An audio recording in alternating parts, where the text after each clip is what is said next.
কথা কি সত্য? সত্য আমার জীবনের অপরিবর্তনীয় প্রশ্ন অংশ। এটি সত্য নাকি বাস্তব? এই প্রশ্নের জবাব হ্যাঁ অথবা না। যদি আপনি বিশ্বাস করেন এটা সত্য, তবে তাই। আর যদি সত্য বলে বিশ্বাস না করেন, তবে তা সত্য নয়।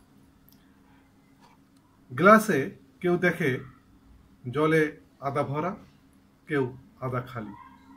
বিষয়টি নির্ভর করে আপনি কোন দৃষ্টিভঙ্গিতে দেখছেন তার উপর। আমরা বেশিরভাগ সেই রকম চিন্তা করতে অভ্যস্ত বাবা মা আমাদেরকে ছোটবেলায় যা শিখেছে। তবে এই বিষয়টি চালিয়ে যাওয়া কোনো কাজের কথা নয়। এমন বিষয়টি চালিয়ে যাওয়া একটা কোনো আইনেও লেখা নেই যে শুধু একভাবেই বা একদিকেই চিন্তাধারা প্রবাহিত করতে হবে। আমি যা বিশ্বাস করি তা আমার কাছে সত্য বলে ধরা দেয়। বন্ধুরা, আমি you can heal your life থেকে ৪র্থ অধ্যায় পড়ে তোমাদের শোনাচ্ছি। তোমাদের যদি ভালো লাগে তাহলে আমার চ্যানেলটাকে লাইক, শেয়ার এবং সাবস্ক্রাইব করে আমার পাশে থেকেও, ভালো লাগবে। আপনি যা বিশ্বাস করেন তা আপনার কাছে সত্যি হিসেবে উজ্জ্বল হয়ে ওঠে। আমাদের এক একজনের চিন্তা ভাবনা এক এক রকম। আমাদের জীবন এবং অভিজ্ঞতা একদম ভিন্ন। আপনার চিন্তা ভাবনাগুলোকে খুঁটিয়ে দেখুন। আমরা যা বিশ্বাস করি তা আমাদের জন্য সত্যি হয়ে ওঠে। আপনি যদি হঠাৎ অর্থনৈতিক সংকটে পড়ে যান, আপনার তখন অস্বস্তি বোধ হতে পারে, অথবা আপনি বোঝা বা দেনার কথা ভাবতে পারেন, অথবা আপনি ভাবতে পারেন ভালো কোনো কিছুই চিরস্থায়ী নয়, কিংবা চিন্তা করতে পারেন জীবন আপনাকে ল্যাং মেরেছে। আর আমি তো প্রায় এই কথা শুনি, আমি আসলে জিততেই পারবো না। আপনি কারোর সঙ্গে সম্পর্ক তৈরিতে ব্যর্থ হলে ভাবতে পারেন আমাকে কেউ ভালোবাসে না, কিংবা আমি ভালোবাসার পাওয়ার যোগ্যই নই, কিংবা ভাবতে পারেন লোকে আমাকে শুধু আঘাত করে। আপনার শরীর স্বাস্থ্য ভালো না থাকলে আপনি হয়তো চিন্তা করেন আমাদের পরিবারের সবাই তো এক একজন রোগী, কিংবা আমার জন্মই হয়েছে কষ্ট করার জন্য। অথবা আপনার ভাবনা ভিন্ন রকম হতে পারে। হয়তো আপনি আপনার বিশ্বাস নিয়ে সচেতনই নন। বেশিরভাগ মানুষই তাই। তারা শুধু বাইরের জগৎটাকে দেখে এবং সেটাকে মেনে নেয়। যতক্ষণ পর্যন্ত না কেউ আপনাকে চোখে আঙ্গুল দিয়ে দেখিয়ে দিচ্ছে বাইরের অভিজ্ঞতা আর আভ্যন্তরীণ চিন্তার মধ্যে ফারাকটা কি, ততদিন আপনি জীবনের কাছে ভিকটিম হয়ে থাকবেন। সমস্যা, অর্থনৈতিক সংকট, বন্ধুহীনতা, কাজ নিয়ে সমস্যা সবসময় অন্যদেরকে তোয়াজ বিশ্বাস, আমি আসলে টাকা পয়সা রোজগারের লায়ক নই, কেউ আমাকে ভালোবাসে না, আমি আসলে কর্মের নই, আমি যা চাই তা পাই না।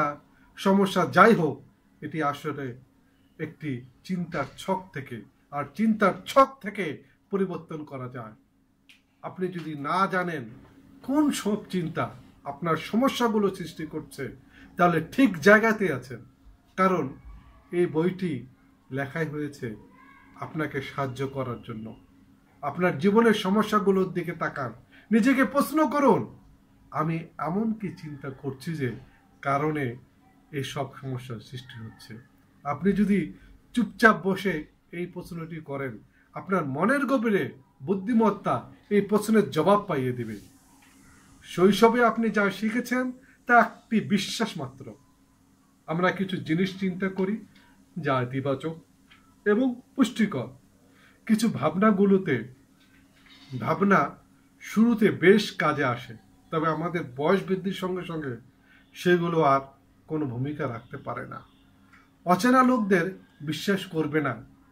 একটি বাচ্চার জন্য একটি সুপরামর্শ হলো, কোনো প্রাপ্তবয়স্ক এমন কথা বলা হলো বিশ্বাস কেবল বিভ্রান্তি, একাকিত্ব সৃষ্টি করবে। আমরা নিজেদেরকে প্রশ্ন করতে পারি, ওটা কি সত্যি সত্য? ক্লাস 1-এ পড়ার সময় একজন শিক্ষক আমাকে কত টাকা বলেছিলেন, আমি কি এখনো সেটা বিশ্বাস করে চলবো? আমি যদি এই বিশ্বাসটাকে মন থেকে জিটিয়ে বিদায় করি, তাহলে কি ভালো থাকবো? এরকম বিশ্বাস প্রচলিত রয়েছে যে পুরুষদের কাঁদতে নেই এবং মেয়েদের গাছে চড়তে নেই। এই বিশ্বাসের কারণে পুরুষরা তাদের অনুভূতি লুকিয়ে রাখে, আর মহিলারা গেছো মেয়ে হতে সাহস পায় না।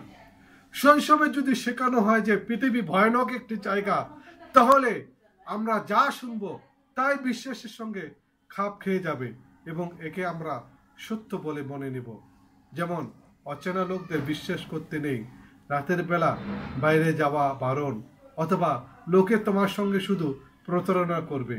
পক্ষান্তরে যদি শৈশবকাল থেকে আমাদেরকে শেখানো হতো যে পৃথিবী একটি নিরাপদ জায়গা, তাহলে আমরা এই বিশ্বাস নিয়ে থাকতাম।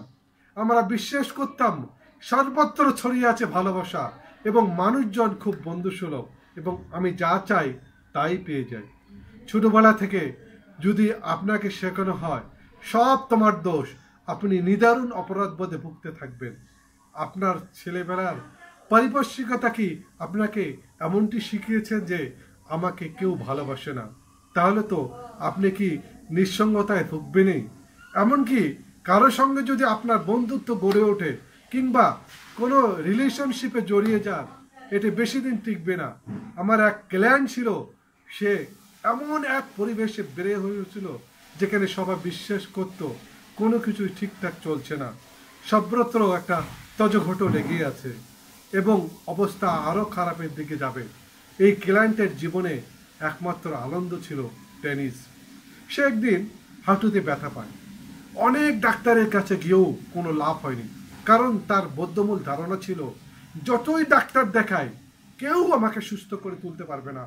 অবশেষে তাকে খেলা বাদ দিতে হয়েছে, আর ছেলেবেলার নেতিবাচক বিশ্বাসেই তাকে সুস্থ করে তুলতে পারেনি। আপনি যেটি বিশ্বাস করবেন সেটাই সত্যি, এরকম কথা আমরা কতবারই না বলি। আমি অমনে এ কথা যদি প্রকাশ হয়ে যায়, আমরা যে সত্যটি বিশ্বাস করি সেটি আমরা যা বিশ্বাস করি তা আসলে অন্য কারো মতামত যা আমাদের বিশ্বাসের সিস্টেমের মধ্যে পরিচিত করা হয়েছে। আমরা অন্যান্য যা বিশ্বাস করি সেসবের মধ্যে একটি ব্যাপারটি দারুণভাবে গেঁথে যায়, তাতে কোনো সন্দেহ নেই। আপনি কি সেই সব লোকের মধ্যে একজন যিনি একদিন সকালে ঘুম থেকে উঠে দেখলেন বৃষ্টি হচ্ছে এবং বলে উঠলেন, কি বিশ্রী দিন! এটি কোনো বিশ্রী দিন নয়, এটি একটি বৃষ্টিমুখর দিন মাত্র। আমরা গায়ে রেইনকোট চাপিয়ে নিজেদের মন মানসিকতা পরিবর্তন করে যদি বৃষ্টির মধ্যে বেরিয়ে পড়তে পারি, তাহলে দিনটিকে উপভোগ করতে পারবো। আর আমরা যদি সত্যি বিশ্বাস করি বর্ষার দিন খুবই বাজে, তাহলে বর্ষাকালে আমাদের কোনো দিনই ভালো লাগবে না। আনন্দমুখর জীবন চাইলে আনন্দময় চিন্তা ভাবনা ঠাঁই দিতে হবে মনে। সমৃদ্ধি চাইলে সমৃদ্ধিশালী চিন্তা করতে হবে। সুন্দর জীবন চাইলে সুন্দর করে ভাবতে হবে। আমরা যা চিন্তা করব বা মুখে যা বলবো, জীবন ঠিক সেই রকম ভাবে ফিরে আসবে আমাদের কাছে। আপনার জীবন তাহলে এই মুহূর্তে যা ভাবছেন সেটিকে সত্যে পরিণত হতে দিবেন কি? আপনার চিন্তাটি যদি হয় দুশ্চিন্তা, ক্রোধ কিংবা ভয় অথবা প্রতিশোধ নেয়ার বাসনা, তাহলে কি ভাবছেন এই চিন্তাটা আপনার কাছে ফিরে আসবে? সব সময় চিন্তার লাগাম টেনে ধরা সম্ভব হয় না, কারণ চিন্তারা খুব দ্রুত ছেড়ে চলে যায়। যাই হোক, এই মুহূর্ত থেকে আমরা যা বলছি তা দেখতে এবং শুনতে পারি। আপনি যদি শোনেন কোনো নেতিবাচক কথা আপনার মুখ দিয়ে বেরিয়ে আসছে, তাহলে মাঝপথে থেমে যান। আপনি বাক্যটি নতুনভাবে বলতে পারেন, অথবা বলার দরকার নেই, অথবা বলতে পারেন কাট কাট কাট, ক্যান্সেল ক্যান্সেল ক্যান্সেল, বাতিল বাতিল বাতিল। আপনি বাক্যটিকে এমনও বলতে পারেন, ভাগো। কল্পনা করুন আপনি কোনো ক্যাফেটেরিয়ার লাইনে দাঁড়িয়েছেন অথবা দামি কোনো হোটেলের বুফেতে। সেখানে খাবারের পরিবর্তে প্লেট বোঝাই করে সাজানো হয়েছে নানা রকম চিন্তা। আপনার পছন্দ ওই চিন্তার থালা ওখান থেকে তুলে নিতে পারবেন। এই চিন্তাগুলো আপনার জন্য ভবিষ্যৎ অভিজ্ঞতা সৃষ্টি করবে। এখন আপনি যদি এমন চিন্তা বাছাই করেন যা সৃষ্টি করবে সমস্যা এবং ব্যথা, তাহলে সেটি খুব বোকার মতো কাজ হবে। এর জন্য সেই রকম খাবার নির্বাচন যা খেলে সবসময় পেটে ব্যায়াম হয়। আমরা দু একবার এই ভুলটা হয়তো করতে পারি, তবে যখন বুঝতে পারবো কোন খাবার খেলে শরীর খারাপ করে, আমরা ওই রকম খানা থেকে দূরে থাকব। চিন্তার ক্ষেত্রেও একই কথা প্রযোজ্য। যেসব চিন্তা থেকে দূরে থাকাই শ্রেয়, যা ব্যথা এবং সমস্যা সৃষ্টি করে। আমরা একজন শিক্ষক ডক্টর রেমন্ড চার্লস বার্কার প্রায় বলতেন, কোনো সমস্যা যখন আসে সেটা নিয়ে কিছু করা না গেলেও সেটা কি তা জানা যায়। আমাদের মন আমাদের ভবিষ্যৎ তৈরি করে।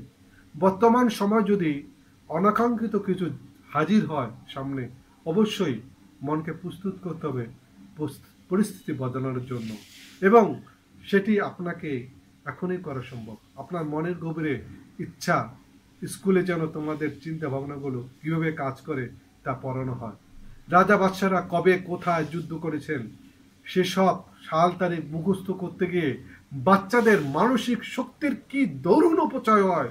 এর বদলে কীভাবে মন কাজ করে, কিভাবে অর্থনৈতিক সংকট সামাল দেওয়া যায়, কিভাবে অর্থনৈতিক নিরাপত্তা অর্থ বিনিয়োগ সম্ভব, কিভাবে ভালো বাবা মা হওয়া যায়, কিভাবে সুন্দর সম্পর্ক গড়ে তোলা যায়, কিভাবে আত্মমর্যাদা গড়ে তোলা যায়, এরকম গুরুত্বপূর্ণ বিষয় পড়লে খুব ভালো হতো। কল্পনা করতে পারেন ছেলে মেয়েদেরকে তাদের নিয়মিত পাঠ্যক্রমের পাশাপাশি এসব বিষয় শেখানো হলে কি দারুণ একটি জেনারেশন আমরা উপহার পাব। আমরা সুখী মানুষজন পাবো যারা নিজেদের সম্পর্কে সব সময় ভালো ভালো কথা ভাবে। আমরা এমন সব লোকজন পাবো যারা অর্থনৈতিকভাবে সচ্ছল এবং তাদের অর্থ সঠিকভাবে বিনিয়োগের মাধ্যমে দেশের অর্থনীতিকে সমৃদ্ধ করে তুলবে। তাদের সঙ্গে সকলের সম্পর্ক থাকবে সুমধুর। তারা ভালো বাবা মা হয়ে উঠবে এবং এমন একটি জেনারেশন গড়ে তুলবে যারা হবে আত্মবিশ্বাসী এবং আত্মমর্যাদা সম্পন্ন, এবং এসব মানুষ নিজেদের সৃজনশীলতাকেও তুলে ধরতে পারবে। অনাদি এই জীবনে নিজেকে আমার মনে হয় নিখুঁত, সম্পূর্ণ এবং পরিপূর্ণ। যদিও জীবন সর্বদাই পরিবর্তনশীল, জীবনের কোনো শুরু নেই এবং শেষ নেই, শুধু রয়েছে সাইকেলিং এবং রিসাইকেলিংয়ের সারাংশ ও অভিজ্ঞতা। জীবন কখনো স্থির বা নিশ্চল নয়, কারণ জীবনের প্রতিটি মুহূর্ত নতুন এবং তরতাজা। যে শক্তি আমাকে সৃষ্টি করেছে আমি তার মাঝে আছি, এবং এই শক্তি আমার নিজস্ব পরিপোষকতা তৈরির ক্ষমতা দিয়েছে। আমি জেনে আনন্দিত যে আমার মনের এই শক্তি আমি যেখানে খুশি যেভাবে খুশি ব্যবহার করতে পারবো। আমরা যখন পুরনো থেকে সরে যাব তখন আমাদের এই শক্তিগুলো কাজে লাগবে। বন্ধুরা, আমি তোমাদের যে চতুর্থ অধ্যায়টা পড়ে শোনালাম, তোমাদের যদি ভালো লাগে প্লিজ দয়া করে আমার চ্যানেলটি সাবস্ক্রাইব করো এবং লাইক কমেন্ট শেয়ার করে তোমাদের বন্ধুদের জানিয়ে দাও। মনে রাখবা, যখন if you help anybody unlessly, selflessly, if you help anybody selflessly, universe and God will help you endlessly. So don't forget, share this video and it will be very helpful in your life. Please listen and watch again and again, and you can imagine, if you think rich, you will be rich. If you think good, you will be good. So you can heal your life. চতুর্থ অধ্যায় থেকে ভালো কিছু শেখে আমাদের ছেলে মেয়েদেরকে শেখান, আমাদের ছেলে মেয়েদের দেখান, তাদের চিন্তার চ্যানেলকে বদলে সুন্দর একটি জীবন উপহার দিবে, সুন্দর একটি জাতি উপহার দিবে। এই শুভকামনায় আমি মিরাজুল ইসলাম শাকিল আজকে এই পর্যন্ত। ভালো থাকুন, সুস্থ থাকুন, ভালো রাখুন।